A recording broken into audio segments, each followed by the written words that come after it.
Okay, I'm back at it here with another video. I'm sorry it's been a little while. I have this old Toro. It's a snow pup, they call it. The decal's not on there because I was going to take the decal off, clean it up, and get it ready to sell. Not like I'd get much for it. This thing's from, I was looking it up earlier. It's either 1965, between 1965 to 1973, something like that. So it's very old. So here's the story on this. I was trying to get it running about 2 years ago or so. I was able to get it running, but it didn't run very good and it wasn't very clean. So I kind of just tossed it in the back burner and just left it go for about a year and a half, 2 years. And then later on, maybe a week ago, I picked it up again and said, you know what, maybe I'll take a look at this because it'd be nice to get it out of my way. So I took a look at it, I tried to start it, wouldn't start. I pulled the flywheel off and I checked the points, I cleaned the points. It ended up not having spark, so I cleaned the points and put it back together and it decided to run a little bit. I was still playing around with the carburetor a little bit. I had problems trying to get it to steadily run. But then one day I got it to steadily run, maybe for about 30 seconds or so. And then it started dying down, like almost like the carburetor was not giving it enough fuel. And pow! The rod threw.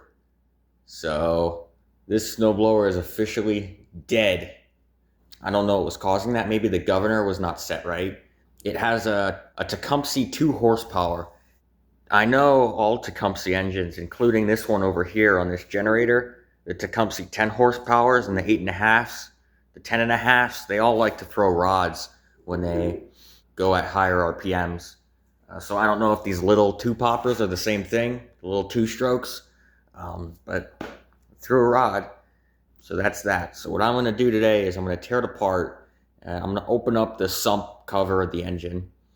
I'm going to do a little autopsy and see what the heck went wrong. I want to dig in. I'm almost certain it threw a rod because it's locked up. It's not going to... Oh.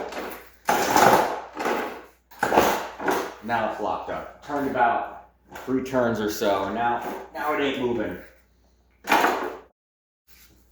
Which stinks because I went through and I did the pull start and cleaned it up a little bit and the points, and well, all that work unfortunately has been left behind because it does not work anymore.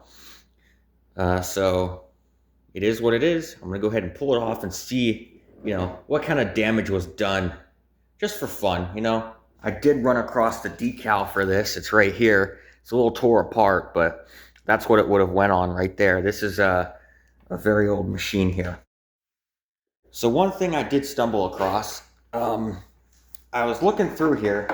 This cover just comes off, and here's the engine here.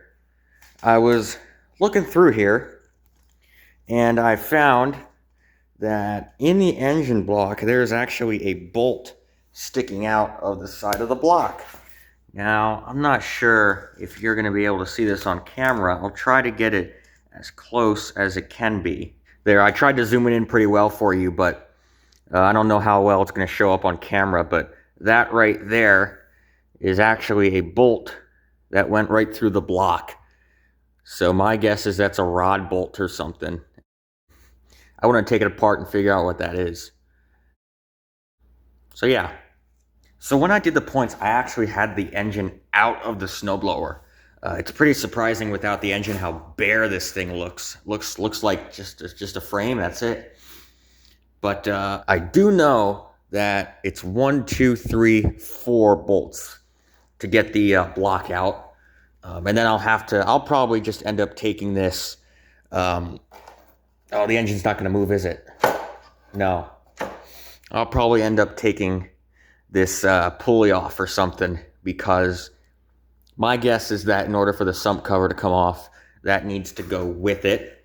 And maybe I'll save the carb and stuff. Yeah, I'll get to taking the engine out. So the first thing I'm going to have to do is I'm going to have to take this bottom cover off here. I don't know what I did to get that back on. I'm thinking it's held on by this bolt here and the one over on the other side there. So I'm going to go ahead and pop those out real quick. I'm just going to lay it down for now. When I get the engine out, I'll set it up on the table and I'll go in closer. But for now, until I get the engine out, I'm just going to lay it down for now.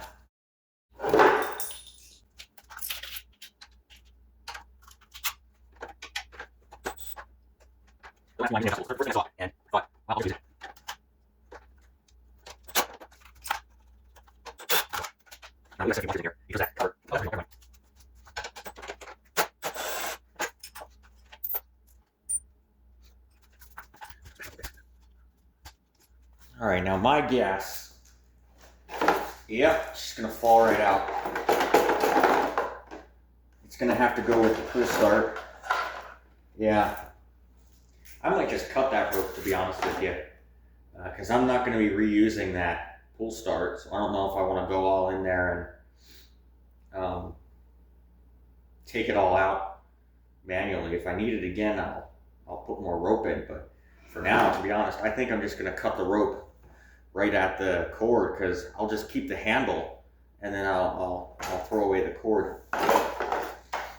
Yeah, so because this cover here has this cord inside of it right there, the pull start goes through. And I already took this gas tank out, I already took those bolts out because I knew I wasn't getting it back together. I also put new fuel lines on it, but oh, that didn't last very long.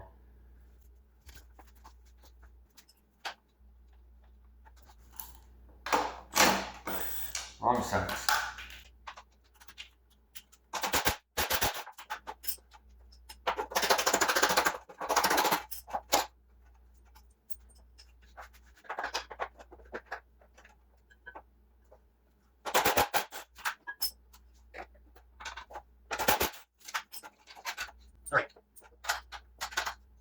I got all 4 bolts out of the engine mount here. In theory, the engine should just pop out.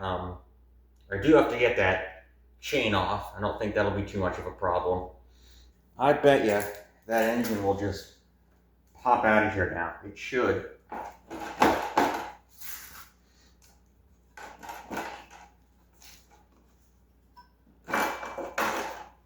There it goes. Let me see if I can get this chain off of here. There you go. There you go. That's all the engine is. And look, the rest of the snowblower looks bare without the engine on it. You see that? Looks like nothing without the engine. All right, I'm going to move to the table now and take off the sump assembly there.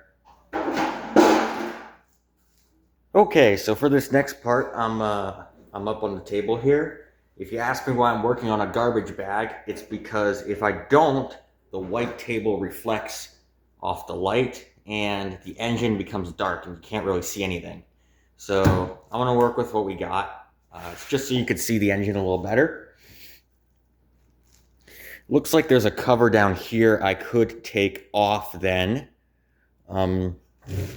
What I'm going to start by doing is I'm going to start by taking this wheel off, this sprocket off here. It looks like now I'm not going to be able to turn the engine. I don't know if you could hear that, but it's a little crunchy.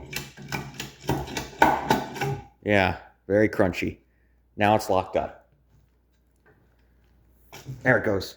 I don't know if you could hear that in there, but it just sounds like metal pieces. So I'm going to try to turn this. There we go. So as you can see, at the top of these sprocket here is just 2 little Allen screws. I'm going to go ahead and pop those out, and then maybe I'll use like an air hammer to get that off or something. All right, let's see if the old multi-tool here has the right size.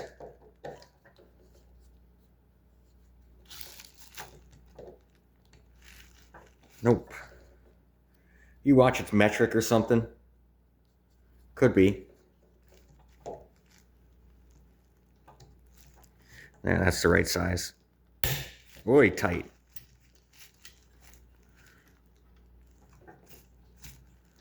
Just loosen those up a little bit. Now, I doubt this is going to come off by hand.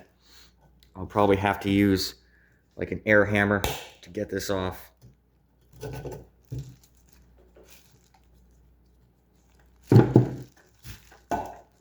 Yeah, I think I'm just going to start there with the air hammer. Okay, so I decided to put a jaw puller on the sprocket instead. I'm just going to see if it works normally. If I still can't get it off after a little while, then maybe we'll try, to put an air hammer on it or something like that. I might be able to grab the shaft with this.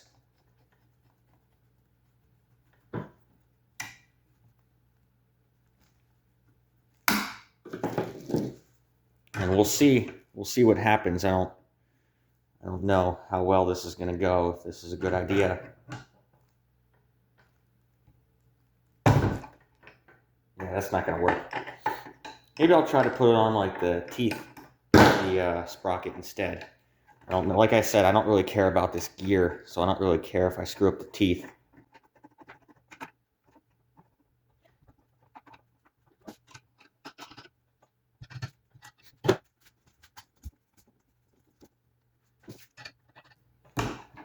No, that's not going to work.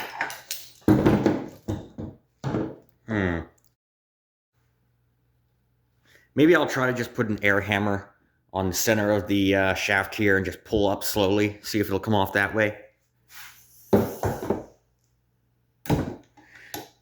Maybe I'll put the vice grips on here too. I don't know if that's going to help or harm us.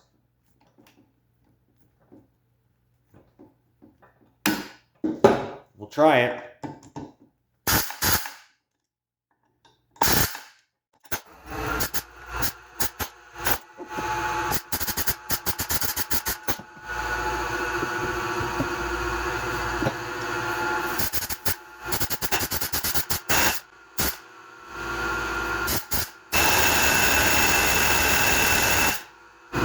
Well, that didn't work.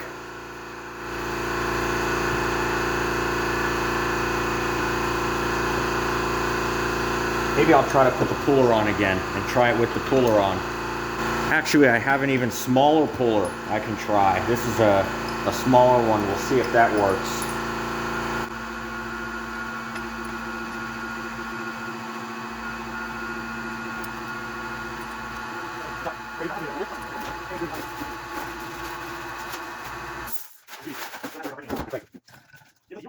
No. All right, so what I did there is I just put a little bit of pressure on the gear there. I'm sure you could see there's just a little bit of pressure going on that gear with this puller here. What I'm going to try to do, maybe I'll take a air hammer and whack it here on the top of the puller, or maybe somewhere down here, and I could try to vibrate this stuff loose. Maybe I'll spray some, here, you know what I'll do? I'll spray some of this down there. And if I need to, I could use heat. I mean, I wouldn't think that this would be that hard to get off, but here, I'll tighten it a little more. I have this attachment for the air hammer. I can just put that here. I'm thinking it'll vibrate the whole thing so that the gear will loosen up. That's my thought. Now, is that going to work? I don't know. I'm going to try it. Turn this down.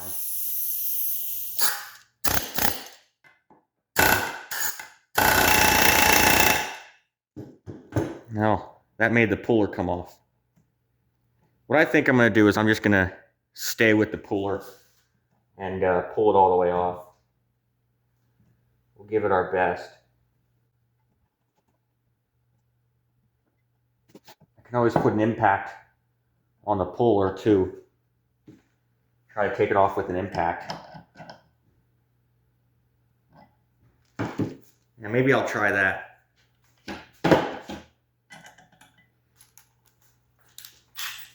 I can start with my little one. Just give it a little bit.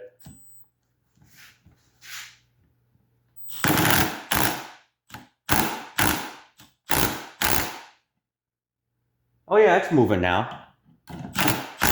Oh, now it came off. Well, it moved a little bit. Oh, there goes, where did this come off my puller?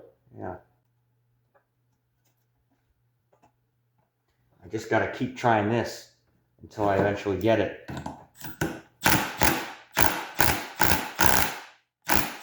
Oh yeah, look at that. I don't know how much of that you saw, but it's definitely coming off.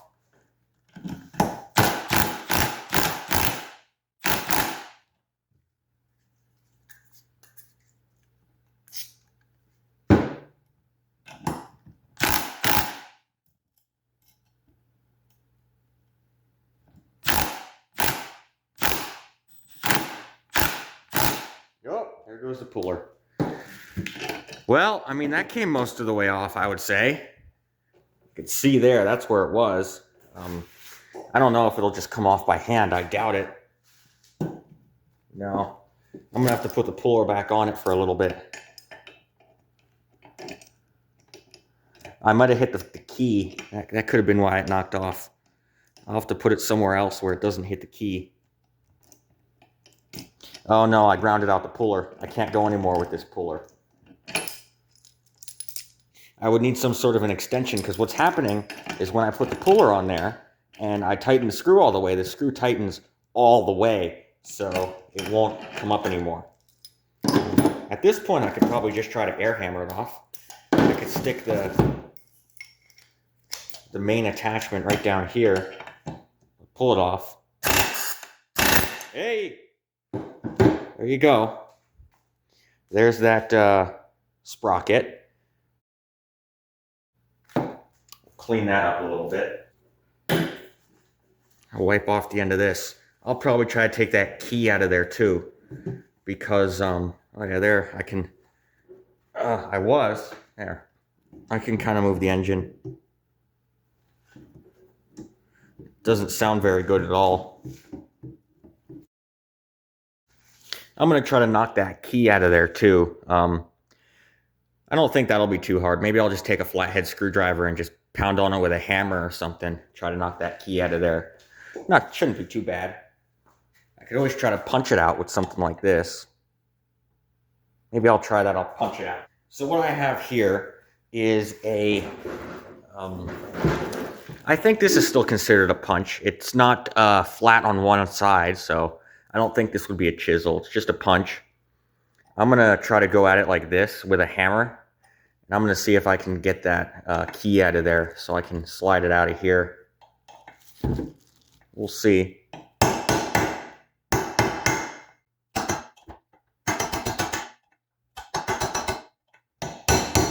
Oh yeah, there it goes. It's just a giant, like a Woodruff key. Yeah, here you go.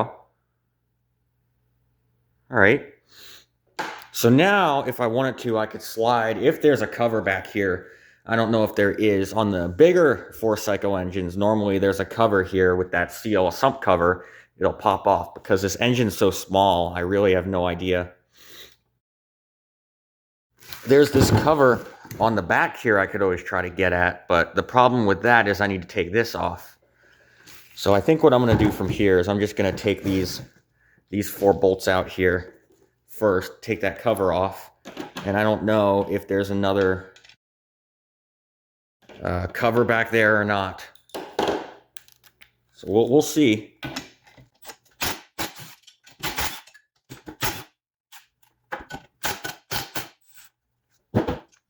Now hopefully this isn't going to be a pain in the butt to get off. No, it's already moving. Alright, well, it looks like there is not a cover there. Yeah, it looks like there's nothing there to take off. So it looks like the closest thing I can do to take this off is right here. Are these 4 screws here. I could pop this bottom cover off. It looks like that's where the crank would go. And dump all the rod shrapnel out. I think I have a bit for my impact, like a flathead bit I could slide in there.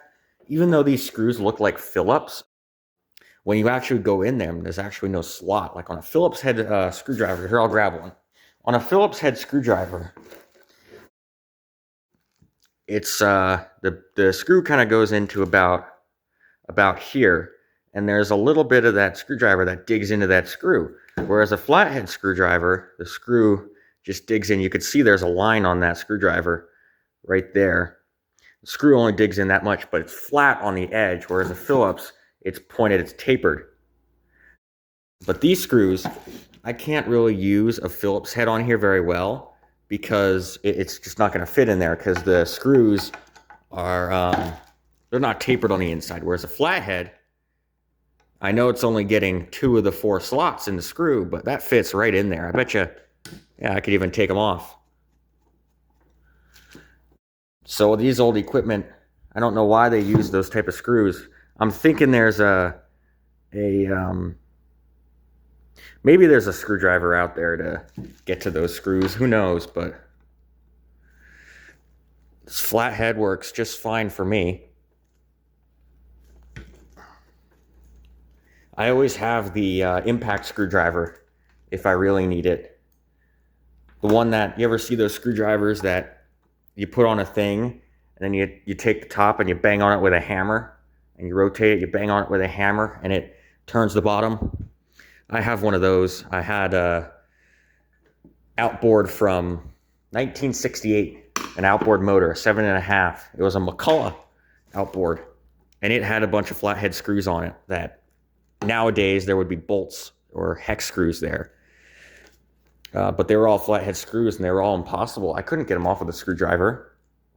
So I ended up using that impact screwdriver, and that really helped to get all those screws off. Now this is going to be a pain in the butt to get off this cover, isn't it? What I could always do is I could always take it from the back. Oh, not really. I was going to say I could take it. That's the wrong screwdriver. I could take it with a screwdriver and just bang on it back here. In fact, I think that's what I'll do. I'll give it a little tap. Oh, there it goes. You ready to see what's in here? Oh, boy. Oh, boy. Oh, my goodness. I don't know if you could see that there, but that crank is just free floating. It's certainly through a rod. Here, I wonder if I can dump out whatever the heck is in there.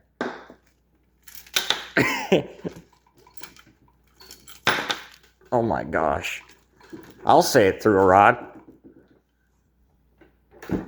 Yeah, there's half the rod on the table. Here, I'll show you. There's half the rod that just came out right there. Just pieces of it. Yeah, you see the rod was screwed together with flathead screws on this. It's so old. Now, I'm not sure if I could see that bolt that came out of the side of the block. That's right here. Oh, yeah. So it looks like what happened is the other... Oh, wow, that's violent. I'll have to get a screwdriver and show you that. But here, looks like what happened is the other side of the rod shot into the block. So here, I'll put my light in. So you see on the outside there's that bolt. But then if I put my light in, you see that's all one bolt. And that's the rod bolt. So what happened there, you see that? What happened is the rod screw there, it must have came in contact with the side. I bet you that's what did it, is the engine went to go rotate up to about here, and it must have been loose, coming loose, or I mean, what happened is it hit the block. You see when I rotate the engine over, it stops on that screw.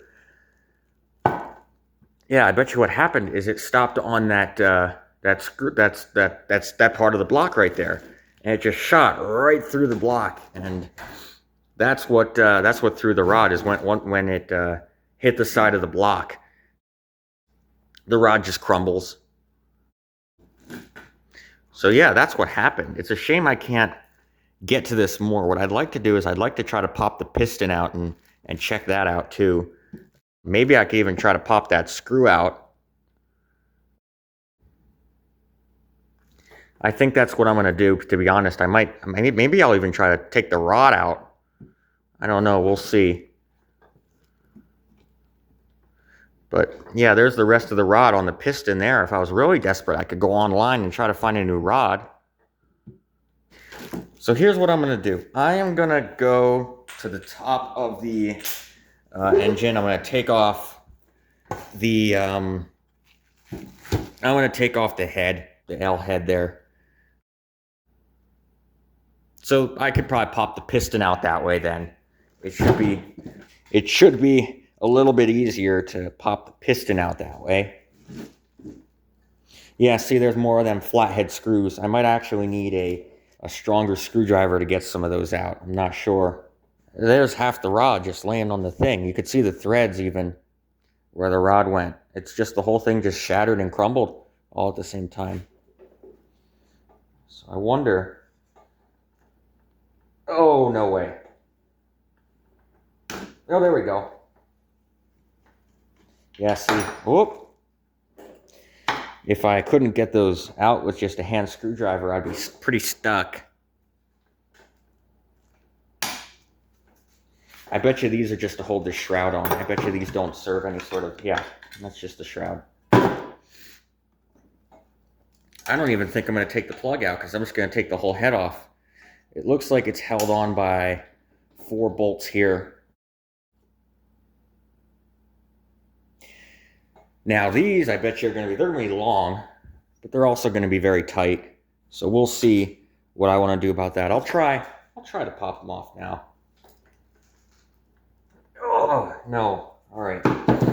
So I could either use my little impact screwdriver, I tap on it with a hammer, or you know what? I could just use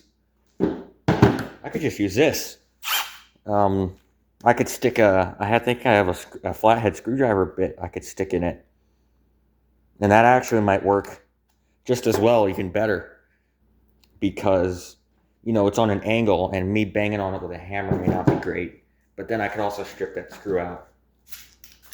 I couldn't find my impact screwdriver, so I'm just going to stick with this. I'm going to take it out with the impact. I'm trying not to strip the screws.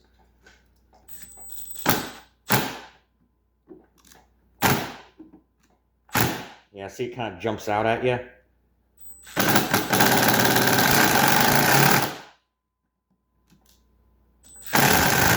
Oh, there it goes.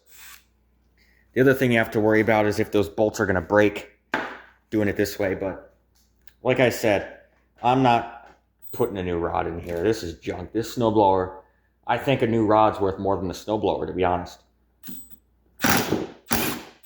Especially because of how old this is, 1965 or so.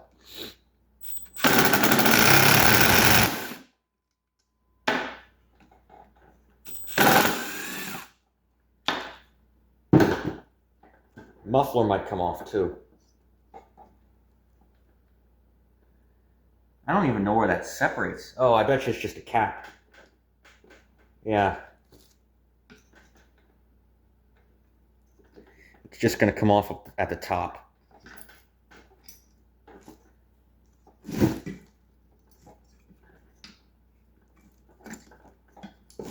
Oh, there we go. Oh, wow, that's tiny. That's not much bigger than a weed whacker piston. I think the rating for this is about 2 horsepower anyway. Yeah, see, that's where man, I've never seen anything like this before. There wasn't even a head gasket on that, was there? No, there's not even a head gasket on there. How did it hold compression? I don't know. That's another reason to throw it away, because there was no head gasket on there. Maybe, I mean, what are the chances they just didn't put one on? Because, this is clean as a whistle here. So I wouldn't think that there never would have, I mean, it tells you that there could have never been one. Unless this kind of seals it. Like this is like the sleeve kind of overbores itself. Oh boy, there's lots of junk in here now. Again, not like I'm saving this engine or anything, but... Here, I bet you what I could do is I could tap the piston out of the bottom now.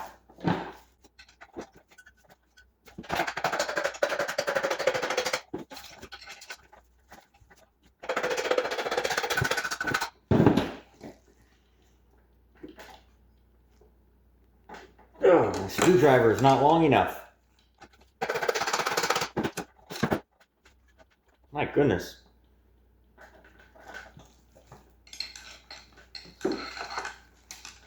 That's it, I can't go anymore. Well, maybe a tad more. We'll see if we can pull it out of there.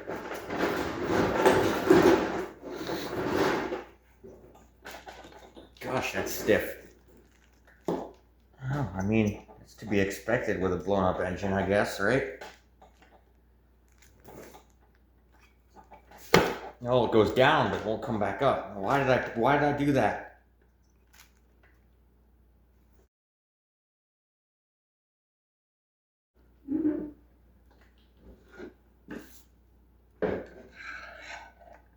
There, I hope you can see okay. I set you on the other side because I'm going to try to bang it on the pin. Because I can't go anywhere else in order for me to be able to get this out. Yeah, I gotta try to bang it on the pin.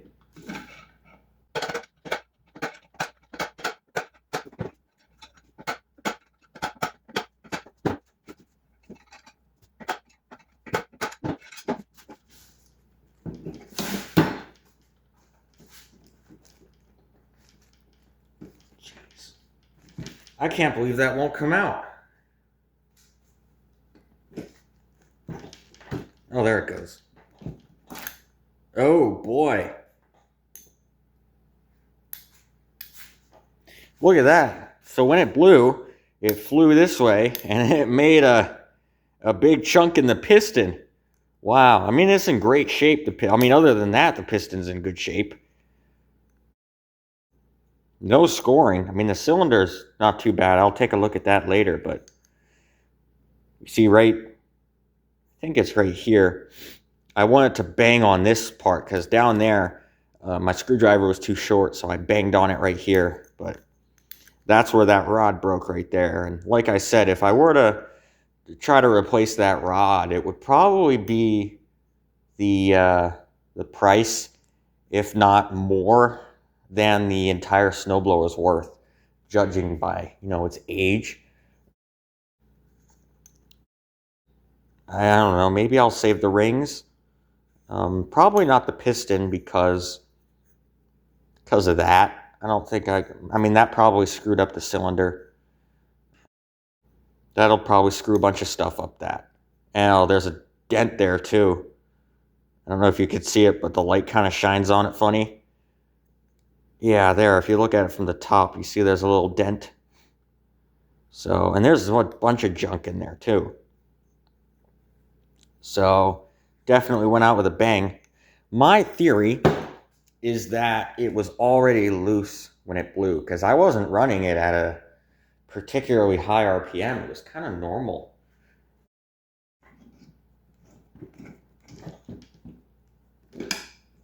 But that's my theory anyway. And then I could always pull the flywheel too and try to take the crank out and just look at the block. Maybe I'll pop the muffler out right now just to give myself a little more room.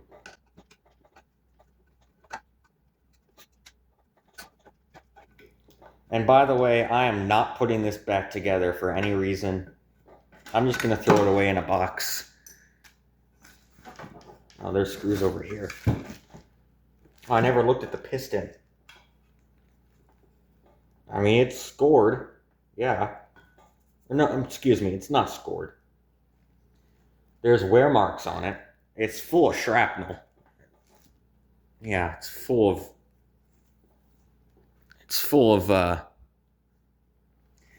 little metal shavings. But I mean, if I were to hone out this cylinder, I think it would be like brand new. I mean, there's just wear marks on it, but great shape for its age. Normally the old ones are always better because they always call for like a 16-to-1 oil ratio. They always run these at, high oil, and at the price of, a great cylinder. comes, you just foul your spark plugs all the time, and it smokes a lot and just runs rich, a little less performance.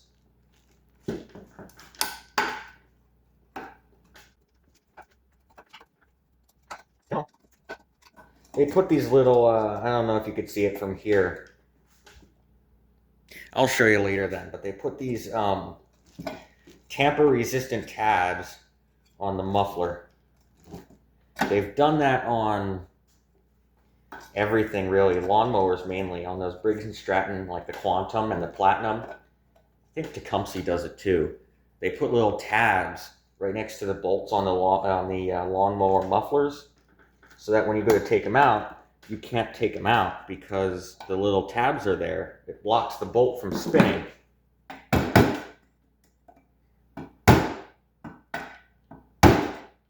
So what I always end up doing is, you saw me do it there, I just bent that one out of the way. And usually I keep them bent out of the way, sometimes even when they're back together. I don't know if they put those there so that the bolts don't rattle out, or if they don't want people tampering with it. My guess, because it's been forever, it's been like that ever since this was made, my guess is that they put them there so that the bolts don't rattle out, because it's a muffler and muffler bolts rust and rattle out and break and all that.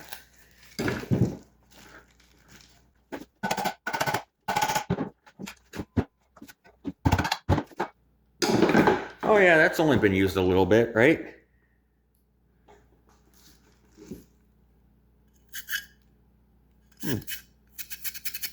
That's really solid on there. That's been on there for a while.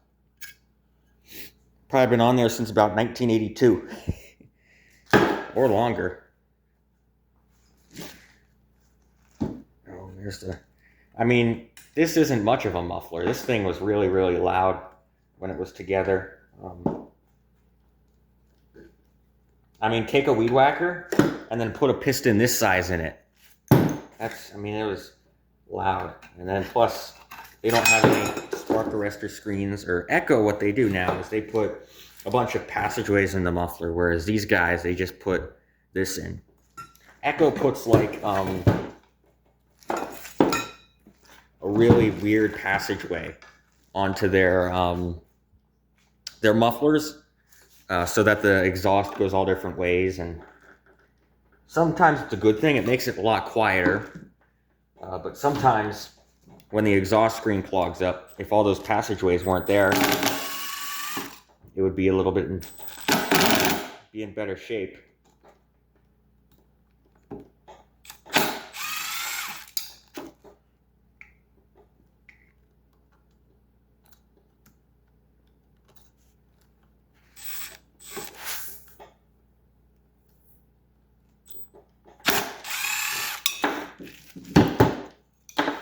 Oh yeah, that's only been there for a little bit too. Yeah, it's been there a while.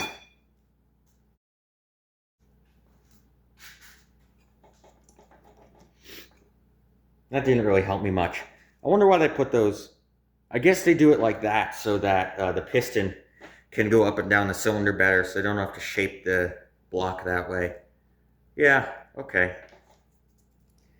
So what I'm going to try to do now is I am going to try to remove this housing here, and maybe I can pull the flywheel. Now, when I pulled the flywheel before, I was having lots of trouble.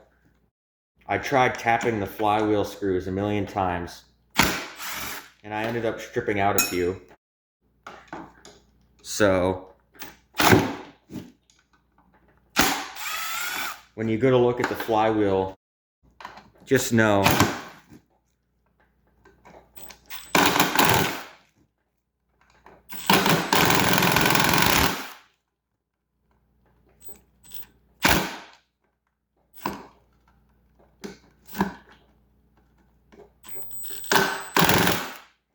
my God.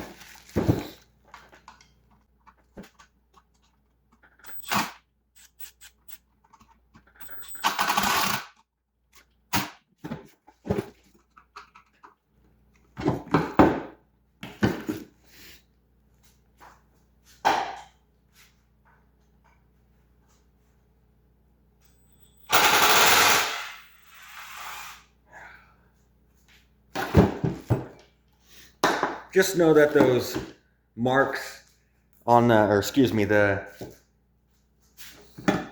holes on the flywheel are from me. Yeah, you see those flywheel holes there? They're all drilled out funny. That was me. Oops.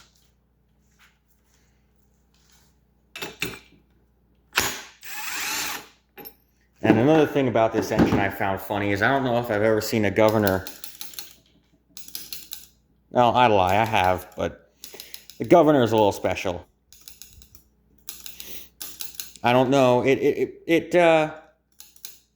It's quite strange because I'm not sure if this is designed to suck in when the engine goes at higher RPMs.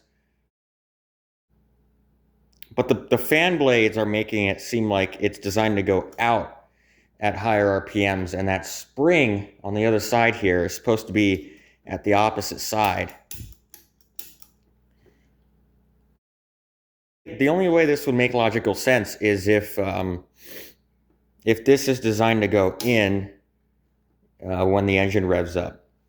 I could be wrong. Now, I've taken the flywheel off before, so I'm going to try to make my life a little easier and just pound it off with one of these. Probably not going to work. Oh yeah, look at that. Comes right off. That wasn't hard at all. And there's your ignition system. It's very simple on this. It's just the coils here. And then this looks like a condenser. And then under here is the points. And then that'll go to the spark plug wire then. So what I did is I took the points off and I cleaned them as I told you about earlier. Yeah, so I'm going to go ahead and remove. I guess I can take all this off. I'm going to go ahead and clean up the desk first though, because it's a little dirty, a little messy. Because when I tend to work, I kind of tend to not clean as I go. So I'm going to go ahead and consolidate a little bit here. All right, this is what I'm going to work with. Now, where did my thing go?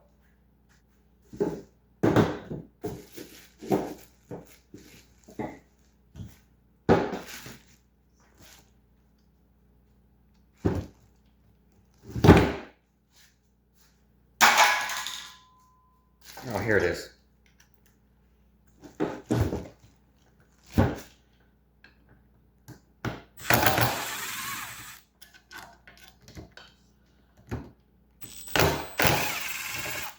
This is probably something hasn't been removed since it's been installed in the factory probably. It's probably very old. I might not be able to, oh, there we go. There's your entire ignition system for the thing. Now, it looks like there's 2 bolts here. It looks like the other two bolts that went into there also held on this little cover here. There we go.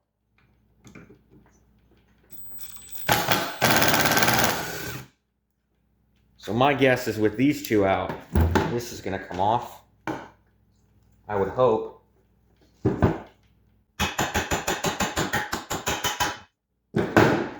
There we go. Oh, that gives me access to the crankcase a little bit more. Yeah, because that's one of the crank bearings. Oh, there go all the needles. I don't think I was supposed to take that out. But that's a crank bearing right there. And this is a, yeah, that would have sealed the crankcase there. So I bet you now,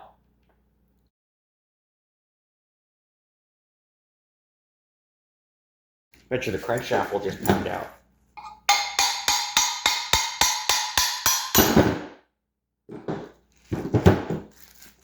There you go. There's the crankshaft. That looks okay, I guess. I could probably end up reusing that if I had to. Oh wow, that's light. That bearing's starting to go a little bit. So there's that other, there's the other crank bearing, and that's the block pretty much. It's just this. Oh, there's that screw. Here. What are the chances I could take that screw out?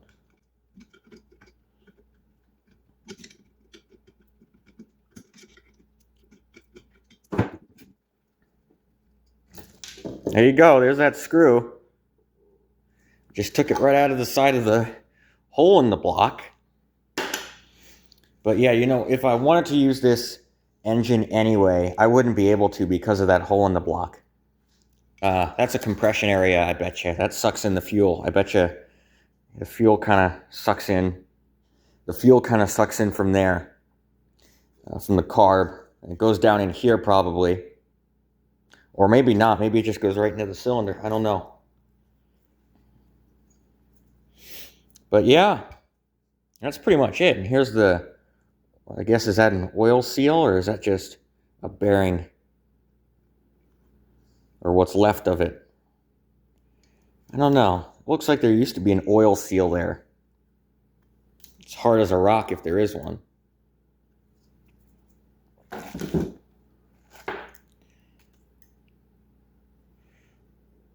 Yeah, it looks like there used to be one there too, but it's all hard as a rock.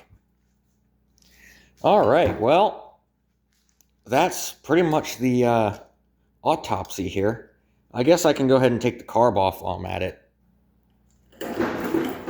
Wonder if I can just crack this open with a wrench here. I don't really want to dig in there with anything special. I got that one.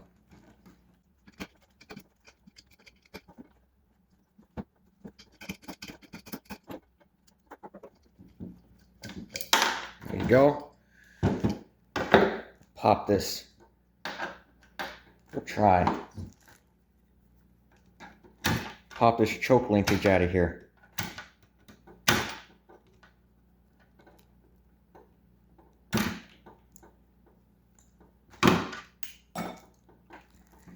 Let's see if I can get this. There we go.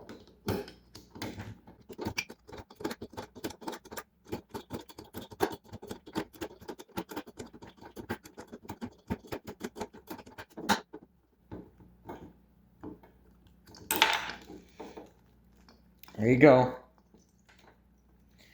Pop the governor spring off of here if I can help it. There we go.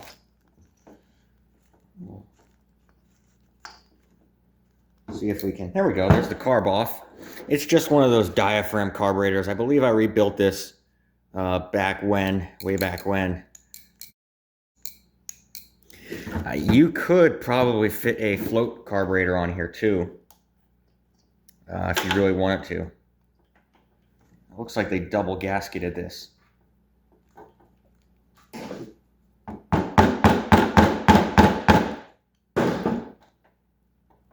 Wonder why they did that.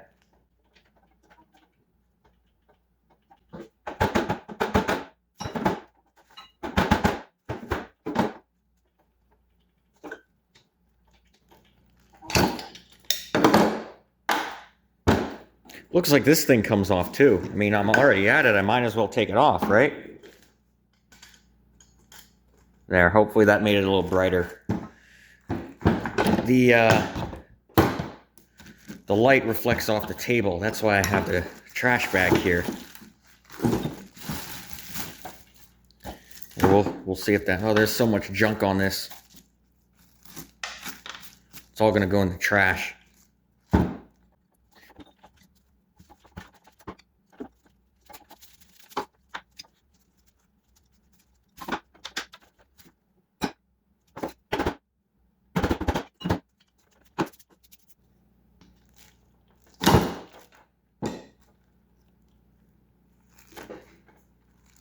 It doesn't even have a...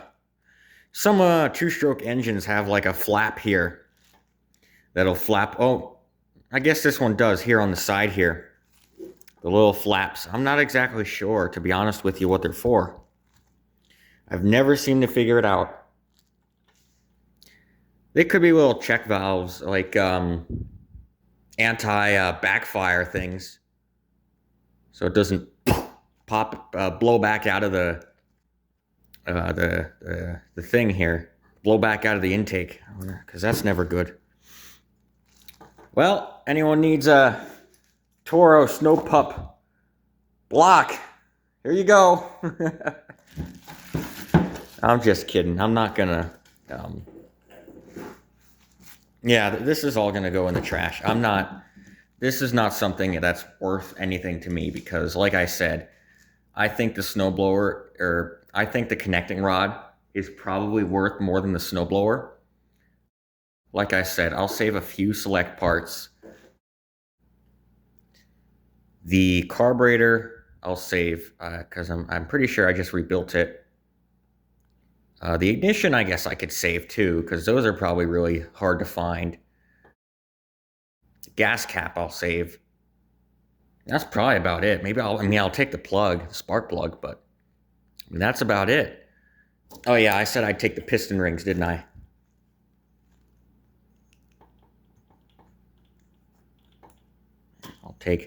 I will take those for myself.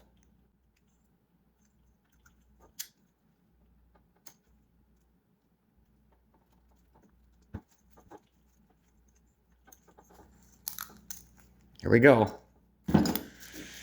Okay, so what I'm going to do now is I'm going to consolidate the table. I'm going to put on here whatever the heck I'm going to keep, and then whatever I'm not keeping, I'll put in a separate pile. So I'll come back to you when I've done that. So, to be honest, I think this is all I'm going to keep.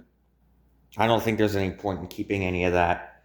The ignition system, I'll stick around for a while because you can't find those anymore. It's only small. The carburetor, I'm sure I'll be able to use again in the future. This can go on probably any Tecumseh engine because it has the same. I bet you here's a carb for 8.5 horse, 10 horse snowblower. And here's this. I don't know if they mount the same.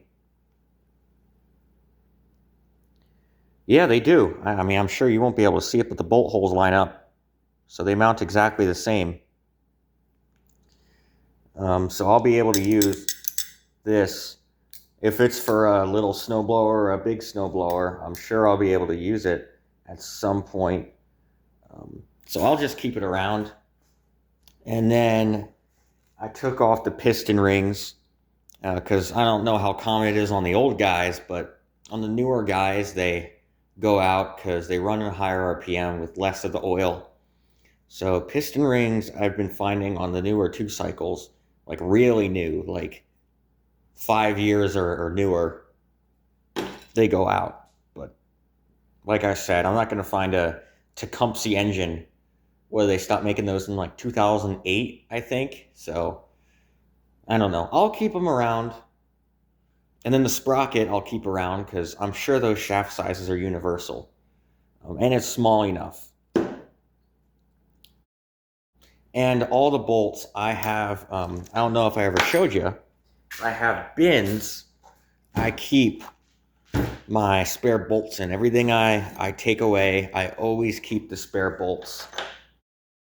Because I don't know if you believe me, but number one, bolts are really expensive. It adds up when you need bolts all the time. And it's better to take them from things that are scrap. And number two, you wouldn't believe how much I actually need spare bolts in something. Whether it's a machine bolt or just a wood bolt. I really use them a lot. So I think it's definitely worth it to keep the bolts 100%. And same thing with the nuts. I'm going to keep those because it's the same deal as the bolts. I'll need them someday. The key I can throw somewhere else. And the washers I can throw. I don't know. I'll throw them in here. I guess I can keep this governor spring. I mean, at some point, maybe I'll need that. This I'm not going to keep.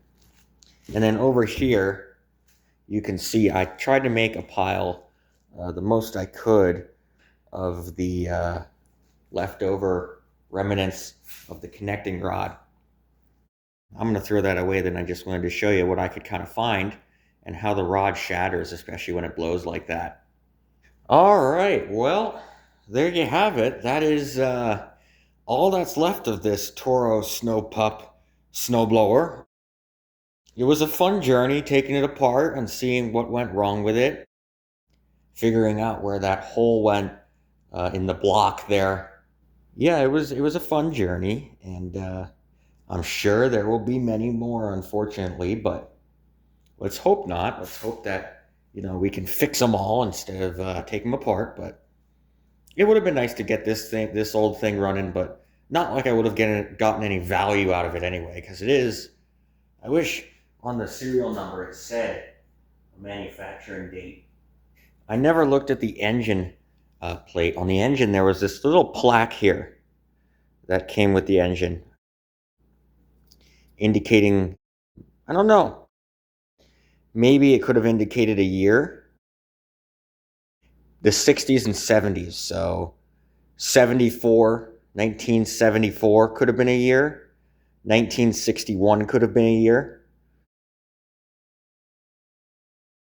I wouldn't think that there would be any other indication of a year on that engine.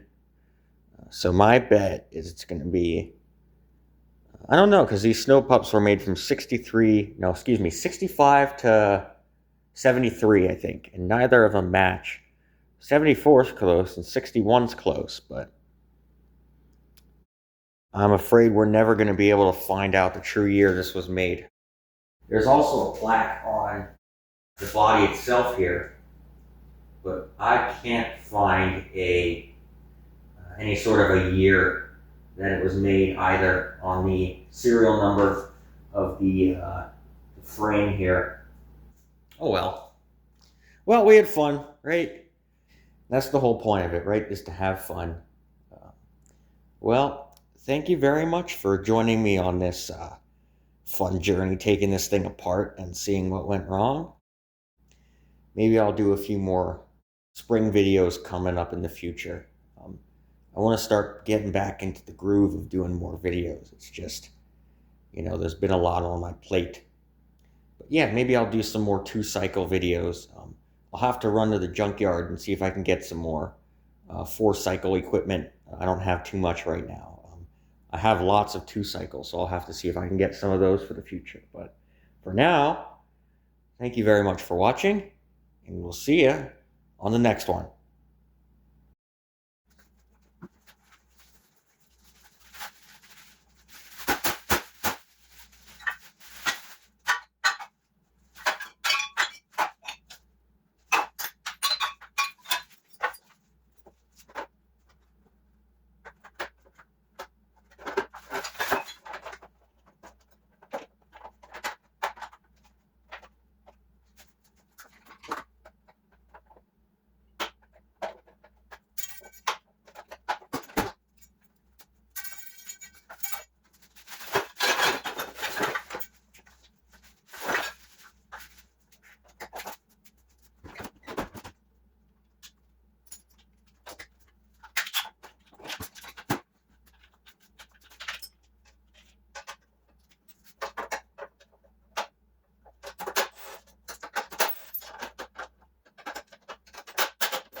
There's the snowblower.